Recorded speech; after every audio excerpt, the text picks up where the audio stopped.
DAV public school नवीन पनवेल येथे वार्षिक स्नेह संमेलन उत्साहात संपन्न। नवीन पनवेल येथील DAV पब्लिक स्कूलमध्ये वार्षिक स्नेह संमेलन तरंग उत्साहात संपन्न झाले। दिनांक 16 व 17 डिसेंबर रोजी शाळेच्या भव्य मैदानात वार्षिक स्नेह संमेलनाचे आयोजन करण्यात आले होते।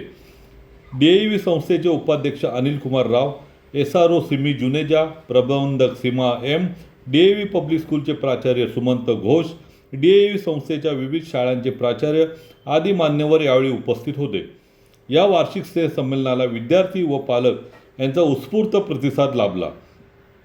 नर्सरी ते 12वी पर्यंतच्या विद्यार्थ्यांनी गायन, वादन, नृत्य, नाटक अशा विविध स्वरूपात आपल्या कलागुणांचा आविष्कार सादर केला। विद्यार्थी आणि शिक्षकांची मेहनत, पालकांचा पाठिंबा आणि शाळेचे प्राचार्य सुमंत घोष यांचे योग्य मार्गदर्शन आणि उत्कृष्ट नियोजन यामुळे वार्षिक स्नेह संमेलन यशस्वीरित्या संपन्न झाले। यावेळी उपस्थित असलेले प्रमुख पाहुणे, पालक, शिक्षक यांनी विद्यार्थ्यांचे तोंड भरून कौतुक केले। या वार्षिक स्नेह संमेलनामध्ये रामायण, महाभारत आणि उत्सव हे 3 कार्यक्रम विशेष आकर्षण ठरले।